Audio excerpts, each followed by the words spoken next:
Hey guys, so I decided to make a video series dedicated to the 12 principles of animation, as described by the legendary animators Frank Thomas and Ollie Johnston. So the first principle is squash and stretch. This is the principle that animated objects will get longer or flatter to emphasize their speed, momentum, weight, and mass. Here's a bouncing ball that has squash and stretch.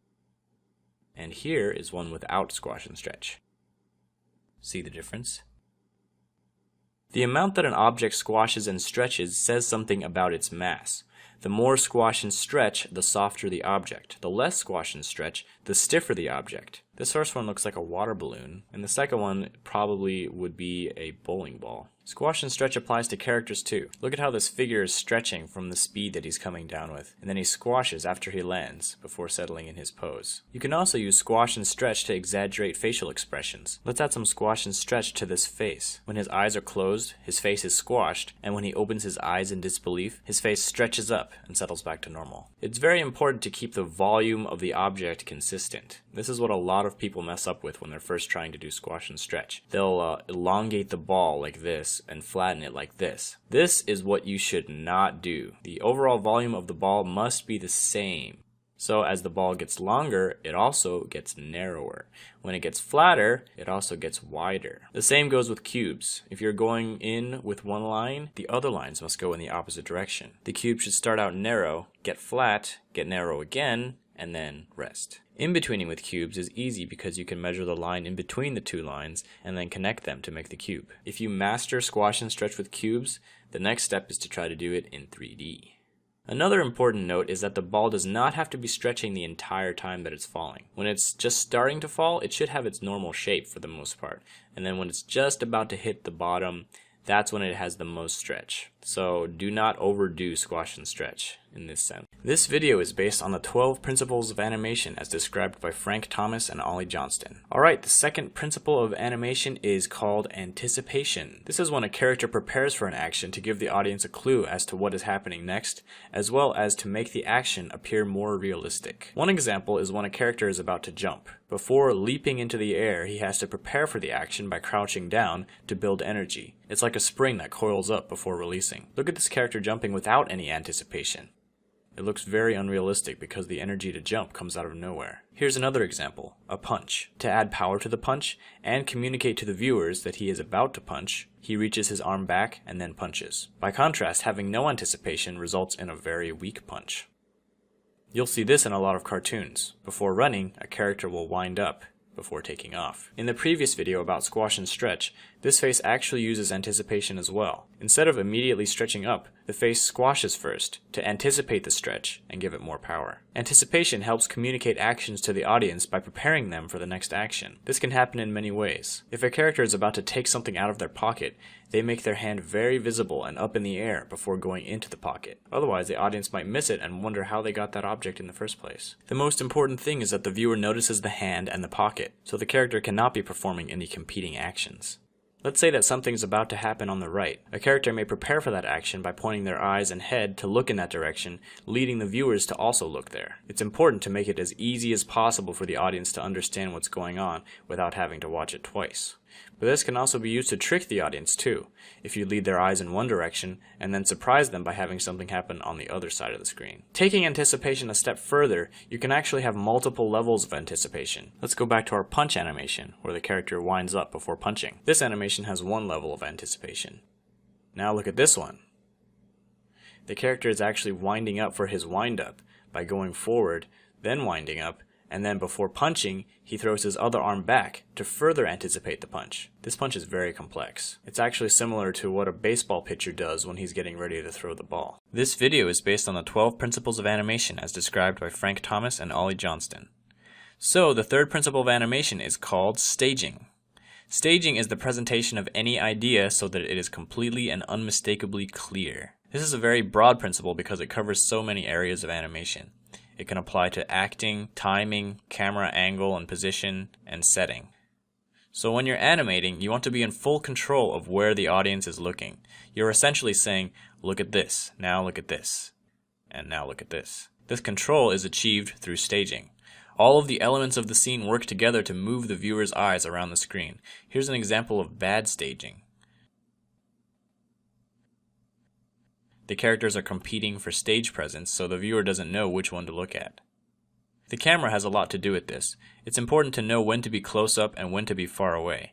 Far away is good for big actions, while close up is good for expressions. Don't have the main action be off to the side. It should be either in the center of the screen or in one of the thirds of the screen. If they're facing to the side, there should be more empty space in the direction that they're facing, unless someone's sneaking up behind them, in which case they would no longer be the main character of the shot. The main action of the scene should be very clear and simple. It can't be upstaged by other things that are going on. This takes attention away from the main point. It should also have proper timing. Let one action finish before the other person starts their action, instead of overlapping them. Sometimes you need to insert pauses if there's something on screen that needs to be processed by the viewer before moving on. Sometimes if there's any text on the screen, you should keep it on screen for as long as it takes to read it out loud 3 times. But it's not just about controlling the viewer's eyes, it's also about conveying ideas. If a character is sad, for example, you want to make sure that the viewer knows that and feels that. If someone's house is supposed to be very poor and decrepit, go over the top to make sure that they get it, and don't have any objects that detract from that purpose. Let's take this scene and give it the staging treatment. This fat guy is eating pizza. The idea that we want to convey is that he is a severe overeater. So let's set the stage more. Let's give him more pizza and put piles of pizza boxes behind him and stains on his shirt. Let's move the camera down below him to make him look bigger. And let's change his acting so that his weight actually gets in the way of his eating, so he can't even reach for the soda without falling over. Now let's make sure to time it right so he notices the soda and then reaches for it. Now the idea is very clear.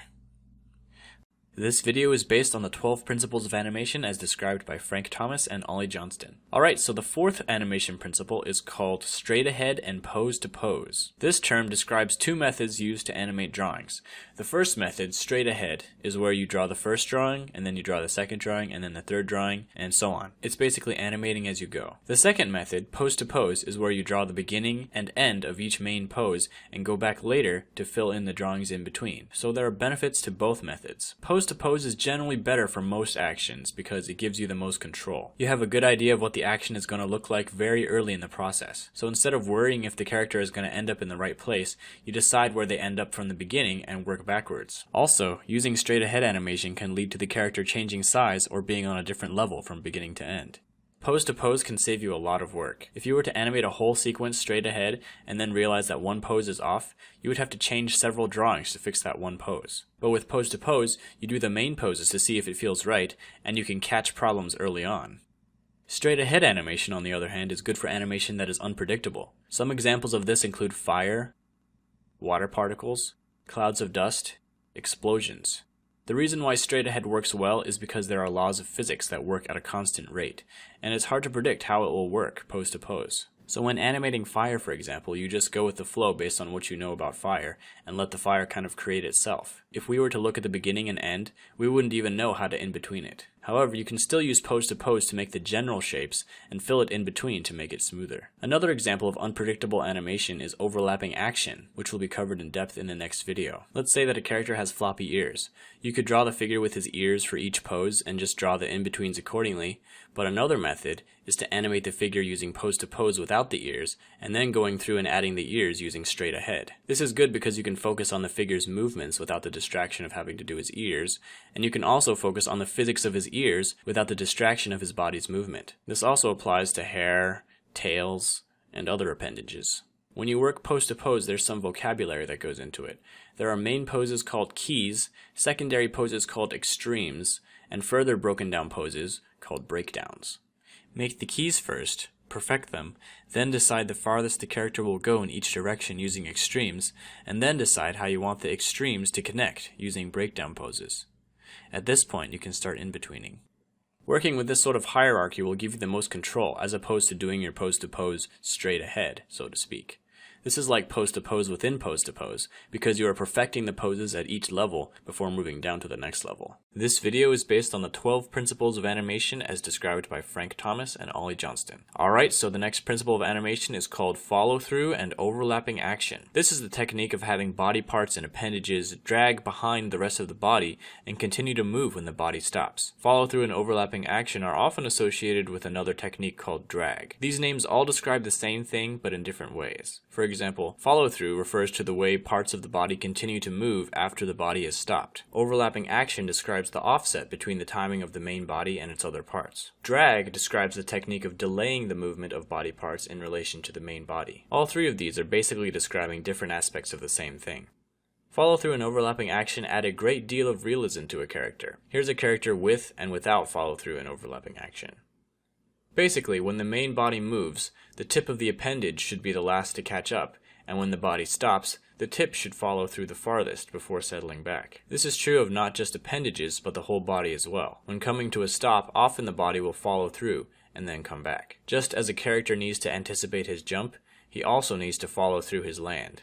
Sometimes the extra skin on a character can be treated as a separate entity with drag and follow-through. Similar to squash and stretch, the amount of drag that you give something says something about its mass. The first one is like a TV antenna, while the second one is like a feather. It's usually easier to add the appendages after the animation of the main body is finished. When adding hair, for example, use the previous frame as an indicator of where the hair should be stretched towards. Since it has drag, it should be dragging from where it was in the last frame. In addition, make sure to let the hair follow through when the body comes to a stop. Arms are a good place to insert follow-through and overlapping action. Have the elbows lead the arm's actions. The elbow comes first, followed by the forearm, and then the hand. This is true even when walking. The forearms drag slightly behind the elbows, and the hands drag slightly behind the forearms. Overlapping action helps to break up an animation to make it more interesting. If we offset the movement of the arms and legs, the animation appears more graceful. If a character is standing up from the ground, we could offset the top half from the bottom half to make it look less easy and more realistic. This video is based on the 12 principles of animation as described by Frank Thomas and Ollie Johnston. Alright, so the next principle is called slow in and slow out. This principle refers to the way pretty much all movement starts slowly, builds speed, and finishes slowly. This is one of the most important principles to achieving lifelike motion. Without slow in and slow out, things feel mechanical. That's because robots are one of the only things that actually move their parts at a constant speed. To use this principle in 2D animation, you take your extreme poses, draw a single in-between, and then draw in between those, then only in between the drawings closest to the extremes until you're satisfied with the amount of slow in and slow out. With 3D animation and motion graphics, adding slow in and slow out is a matter of changing the motion curves from linear to spline by adjusting the Bezier handles. As time progresses, the object starts slow, gets fast, and ends slowly. Use it wisely. For example, you wouldn't add a slow out to a bouncing ball as it's colliding with the ground, but you would add it as it's bouncing back up. You wouldn't add it to a bullet coming out of a gun, but you would add it as the gun comes up due to whiplash. Using this principle can allow you to only have to draw one in-between if the motion is quick enough. Draw one in-between and then add another frame on either end with the drawing slightly skewed in the correct direction, and then it's done. Sometimes you don't even have to add the one in-between. This kind of motion can be achieved in 3D with very extreme curves. Many people starting out with animation get impatient and draw the next frame very far away from the beginning. It's very unrealistic for a character to go from completely still to super fast, so adding a few drawings to ease into it will fix the problem. A good way to fix a choppy animation is to analyze the space between the drawings. They should be evenly spaced, with drawings closer together at the beginning of the action and at the end of the action, and drawings farther apart in the middle. This video is based on the 12 principles of animation as described by Frank Thomas and Ollie Johnston. Alright, the 7th principle of animation is called arcs. So very few organisms are capable of movements that have a mechanical in and out or up and down precision. Most living creatures will move in a circular path, otherwise known as an arc. So let's say that we were given these key poses and were told to fill in the poses in between. Simply taking the midway point between the poses will not work because this looks way too mechanical. The ball needs to follow an arc.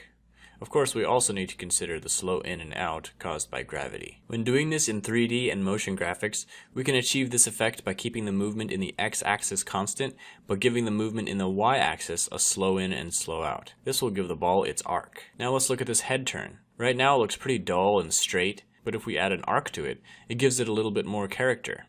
Forgetting about arcs can lead to some obvious mistakes. For example, we may in-between this movement by calculating the midpoint like this and cause the shape of the object to shrink. If we were to draw a simple arc as reference, then this movement would be a lot easier and more realistic. Arcs can be added to almost any figure movement. This guy is landing on the ground. Let's have his body settle in an arc. This guy is reacting with shock. Let's have his body and arms follow an arc. This guy is taking a step.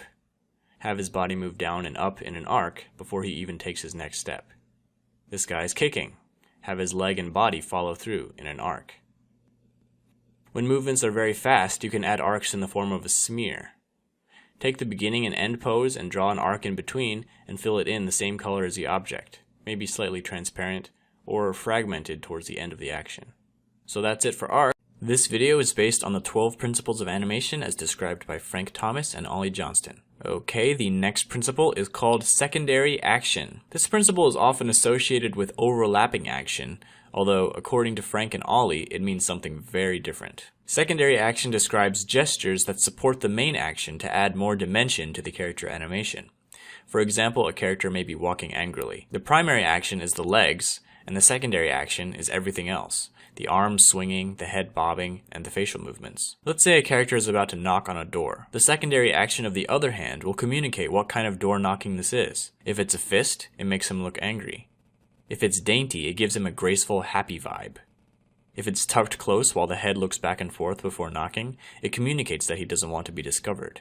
This guy is picking up a box. We can give him more personality by having him rub his hands together and twiddle them in the air while getting ready to pick it up. It's important not to let the secondary action dominate the primary action.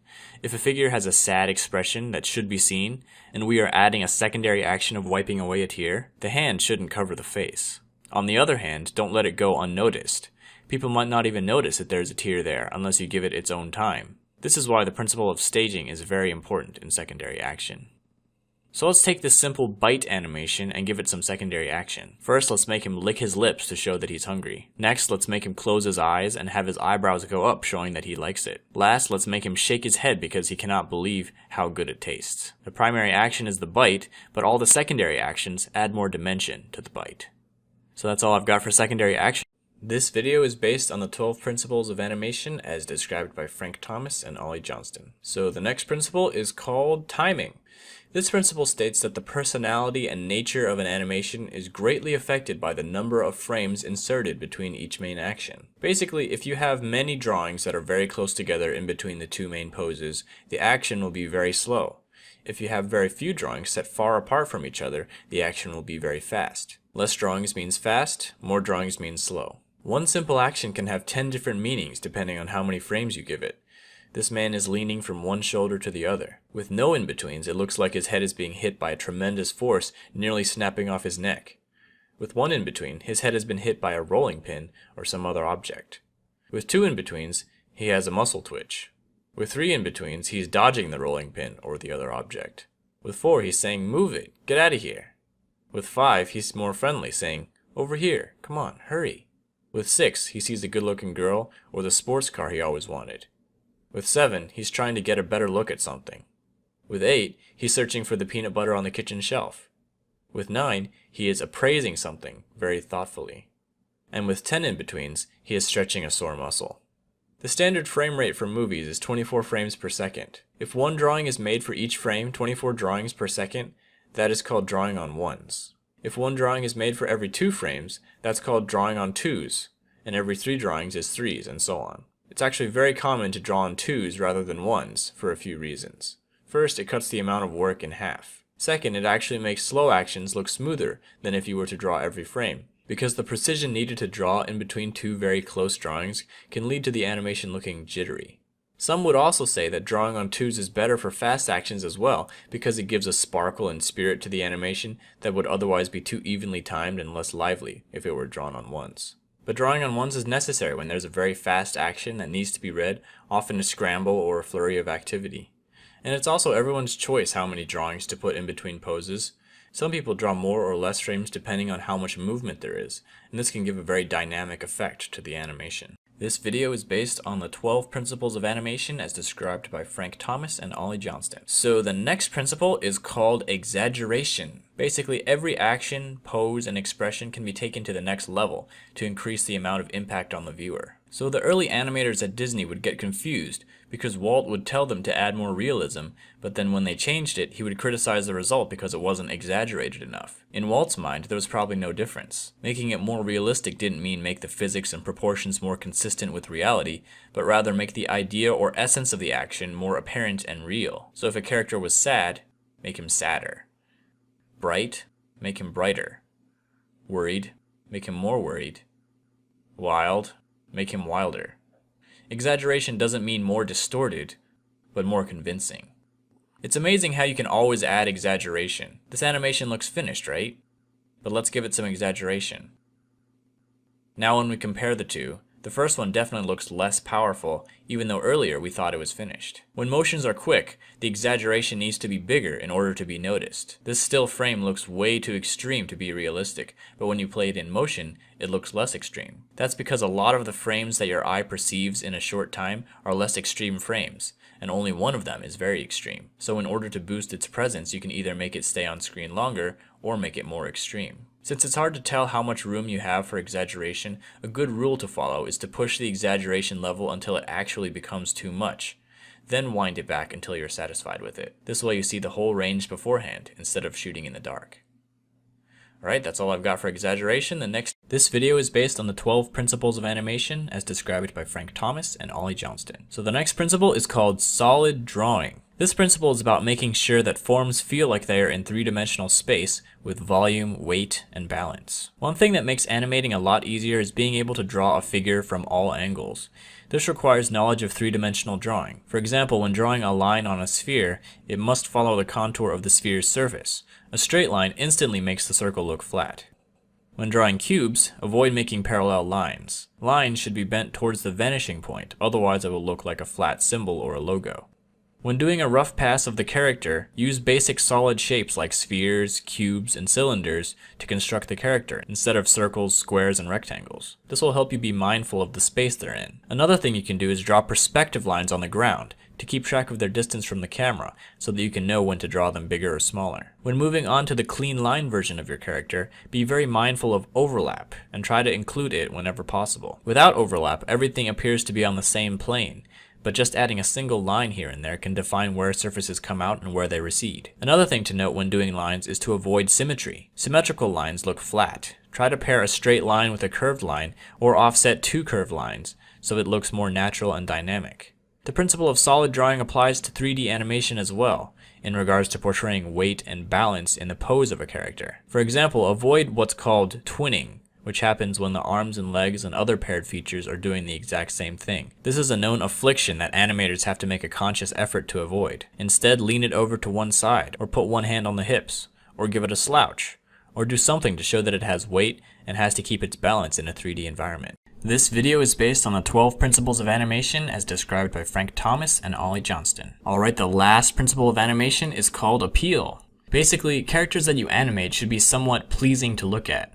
They should have some kind of charismatic aspect to like about them. This doesn't only apply to the hero of the story, but also the villain and every other character. Appeal doesn't always mean good looking, it can also mean interesting. So the villain should be likable in the sense that they are interesting to look at. The tricky thing about this is that everyone has a different standard for what is appealing. However, just giving your character a dynamic design can greatly boost its appeal. Here are 3 steps to doing that. First, use a variety of shapes. Instead of using the same shape for every character, try out different shapes, because there's no limit to the spectrum of crazy configurations that characters can have. Every good character design starts with a clear shape. Second, play with proportions. Cartoonists often magnify the things we find interesting and shrink the things we might find ugly or boring. For example, they might enlarge the head and eyes, shrink the body, and make the hands larger. Finding the aspect of a character that defines his or her personality and blowing it up can often create a more appealing design. Third, keep it simple. Too much information can overcomplicate the character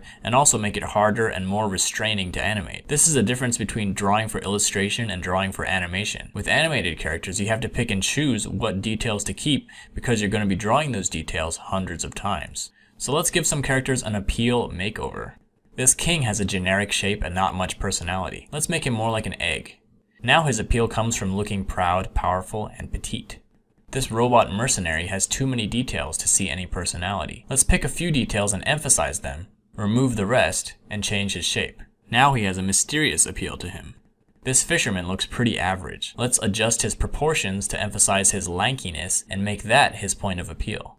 So that's all I've got for appeal, and that brings us to the end of our 12-part series. So I thank you for watching it. I had a lot of fun making it, and I actually learned a lot about animation too. I do plan to continue making these videos, and next I will be covering walk and run cycles. So thanks for watching, and I'll see you in the next video.